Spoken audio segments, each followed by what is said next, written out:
Hello, my name is Shirley Self and I'm here to talk astrology. And today I wanted to talk about Mercury. This mandala here is from Manly Palmer Hall. And I love this mandala. I have it up on my wall when it isn't sitting here in front of the video. Because it's a picture of the whole thing, the thing we're doing here, why we're here. This is a picture of it. This is the picture of the goal. And a picture of the problem, too. The problem here, as you see, is the Demogorgon. And the goal here is to using the energy, springing from the energy of the Demogorgon, the wrath of the Demogorgon, through experience. The sun raises the subconscious into consciousness. And it is virtually a crown of the sun. Because what the moon here holds is everything. The whole past. The past of that has been all that instinct, all that knowledge, all that wisdom, all that understanding has been raised into consciousness, is available to consciousness. And thus it is crowns the king. The sun is the king. So that's the goal. And here you've got the red rose of male essence escaping the circle of fate that is within the realm of the Demogorgon. Escaping the circle of fate is this red rose of male essence and the white lily of female essence. Those are permanent gifts. This is a picture of the Philosopher's Stone. How it utilizes the chaotic, ignorant, but passionately alive energy of the Demogorgon to create something only you and I can do, is turn our experience into wisdom. Turn our experiences, they're cumulative, into a block of wisdom that comes from this particular perspective. I've envisioned a cycle, a cycle from Aries to Pisces of lives, 28 possible lives. I visualize it as standing in one spot. This is one will that exercises its life, goes through life during this one cycle. That will changes every cycle. A new will is invented at the end of each cycle. So that new will stands virtually in one spot, but it rotates through its cycle 360 degrees, searching here and having a life seeking in that direction, and then seeking and 360 degrees covered. It is a block of consciousness that is the truth from one perspective. And this is added to the great consciousness that's called the Atom, spelled with 2 A's, Adam Kadmon, that being that can stand face to face and be a companion with God. Who knew? So this is the goal, Mercury, and this is an image of Mercury.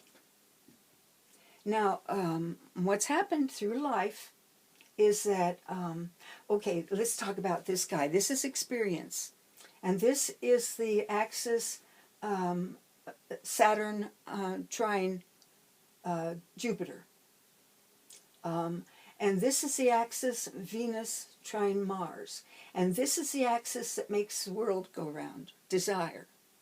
Venus and Mars are your own unique, Venus and Mars carry your own unique desire. And desire is unique. Desire is created. Yeats said that in the earlier cycles, we've got 13 possible cycles, 12 of them possibly on the Earth, although the first ones are not embodied, but are on Earth. And those cycles are simply energies that exist in this world. They don't have a desire to be, but they do have a desire to be. Forgive me. That's what this chaos, this demogorgon is. It's a desire to be. And it fights to be, and it is virtually what runs us. Anyway, in the beginning there was no desire, but as experience accumulated, and as it accumulated, it becomes instinct, and those accumulated experiences started to invent a being with its own peculiar desires because of its past, desires for what it wanted in the future. So your desires are unique, and nobody else has the same set as you. Anyway, those desires are expressed in us by Venus and Mars. And that is love. And that's love that makes this thing spin. Love that makes this thing move. So think about the Pluto, the image of Pluto. I have it right here. Here's Pluto. Now, Pluto also is a completed symbol. And by a completed symbol, I mean it's got all the elements. It's got the cross, it's got the sun, and it's got the moon. But in Pluto, the moon is here. Still, like this, like the Kabbalah, the moon is here holding up the sun. It is the basin of wisdom that belongs to the sun. But the sun, when it comes in, is ignorant of that. It's supposed to have been scrubbed clean of any kind of emotional biases and so forth between lives. And sometimes that doesn't happen, and it always leads to difficulties in the next life if the emotional body has not been thoroughly cleansed between lives by going over and over and over and over them until finally you've worn it out. And if you accomplish this wonderful task of cleansing the emotional body, then your next lifetime will be virtually one of genius. That emotional body is what drags us down. An emotional body is found in your body of fate, in the Yeats system, and astrologically. So, here we have the moon cradles the sun. It is the foundation for the sun. It is the astral light. And so, speaking of Mercury, Mercury has all of this available to him.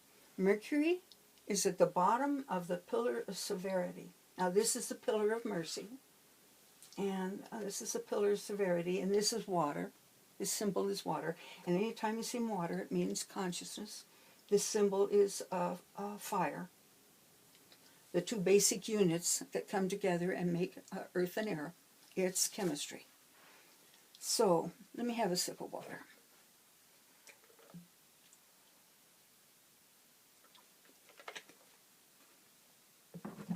So, you have to, let me get this down.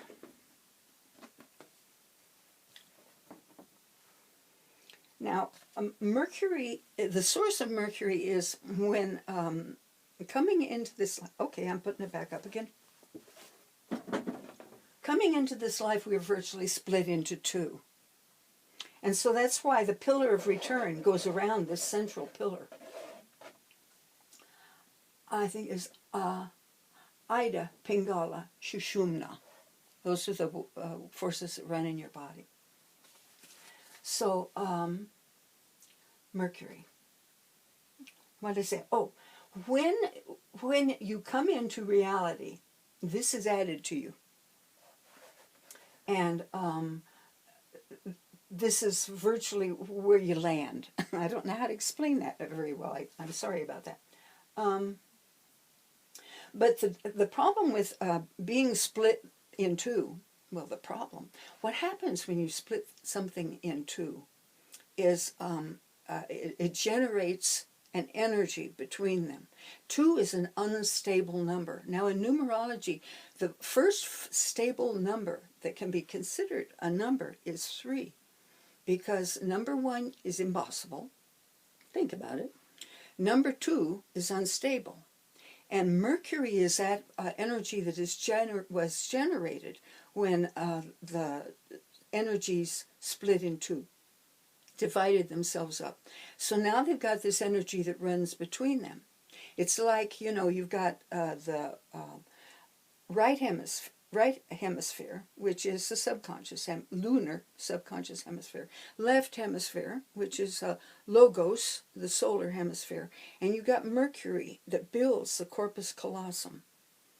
That is the energy that is generated between them. So that's the source of Mercury. Mercury is, Yeats called him the free traveler through all realms, meaning that Mercury can go anywhere. Mercury can go to hell. Mercury can visit Pluto. And remember the story of Persephone, how Mercury was sent down to retrieve Persephone from Mercury's realm, or from Pluto's realm, sorry. And Mercury did that by making a deal.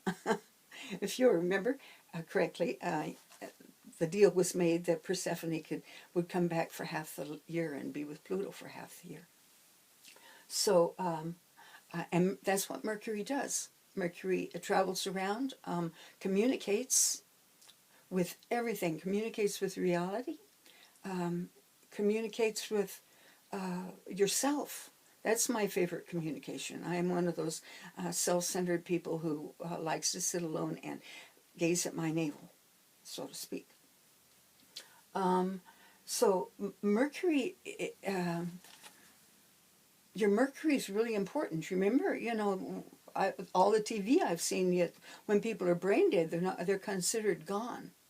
Now, I've been in a coma a couple of times. One of them self-inflicted. Sorry about the body. Sorry. And I was not gone. I was there. I was in the room. But I have also had a couple of injuries in which I was gone, and I wonder if my brain was dead. If I was dead, my brain was dead, and what brought it back to life. Anyway, sorry, that's a distraction. So, what do we need? I need to tell you about Mercury. Oh, the Egyptians believed that there was a divine principle that formulates ideas and transmits those changes those into words, puts them into words, and from words goes the manifestation. Now, if you remember correctly, that's what happens up here. This is the word. This is Aleph, or Alpha. This is the word. Notice it's ruled by air. It's the primal air, the word. And that word that comes down is given energy here at Uranus. That is your blueprint for the idea of you.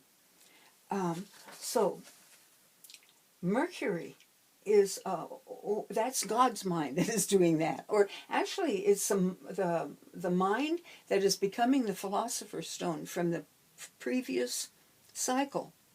That mind that is recognizing itself as God is making up the idea of you. And then up here, that idea is expressed in your word, given force in your idea, and then on down it comes, the lightning flash, that is you, uniquely you. I really love that word unique, but I'm an Aquarius, and we consider ourselves very unique. We are unique. We can't help it. So, Mercury, okay, I think I covered that. Mercury organizes your data. Yeah. Okay. Oh, I wanted to talk about, let me take this down again. John Dee. Now, y'all know who John Dee was. And to remind you, he was the magician and spy master for Queen Elizabeth I. And he was the original 007. So John Dee has a real shorthand for this. And I really love it.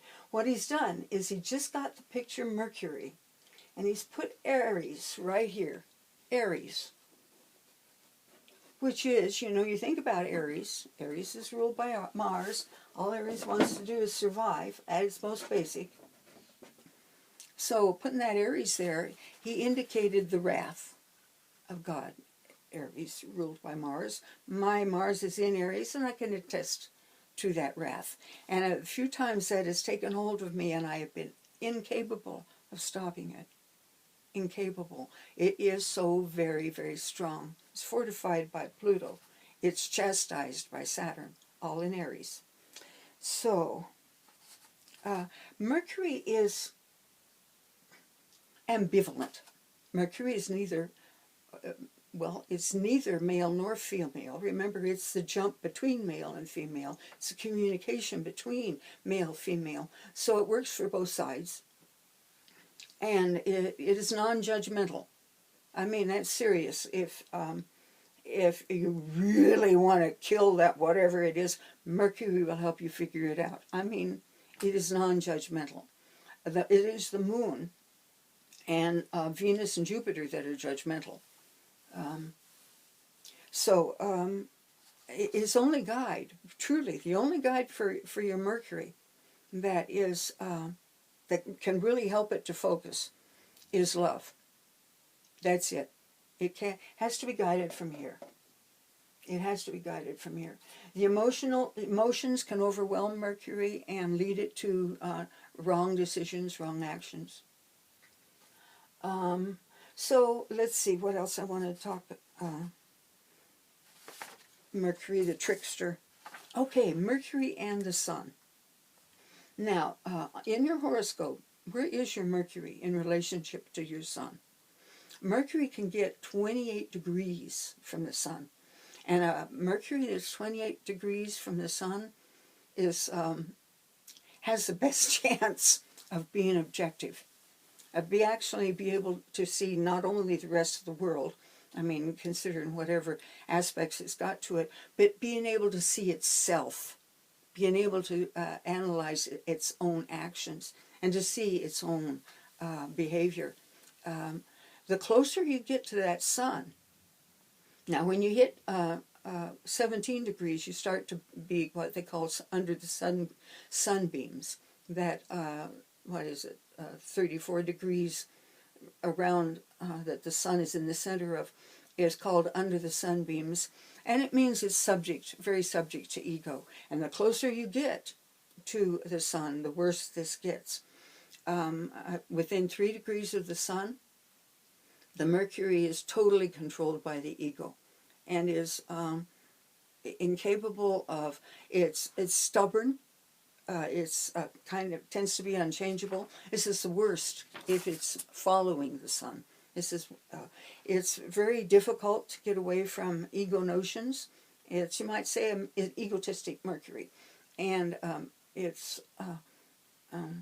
doesn't get along very well with others. Does not play well with others. So that's the Sun or Mercury. Sorry. All right. Is anything else I want to say? Okay. So Mercury, the facilitator. And remember, it jumps between its path is the corpus callosum. It's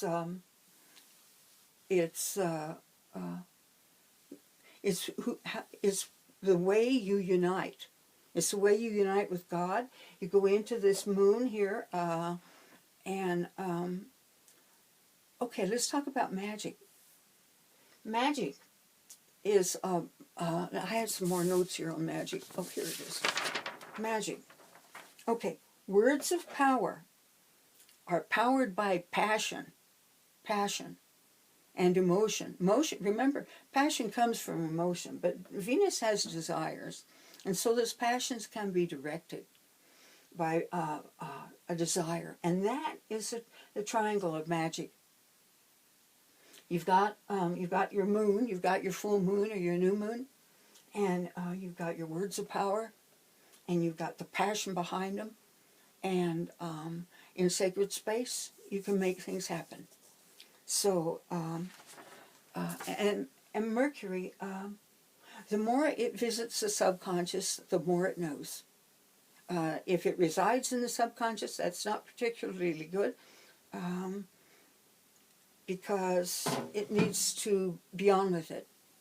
The sun needs to be on with it. The sun needs to move, and can't just sit there and be happy with what it's already accomplished.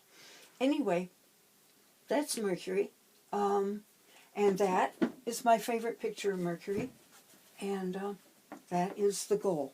And I love that picture, and I pray that you're all well, and studying and doing good work. God bless. Bye-bye.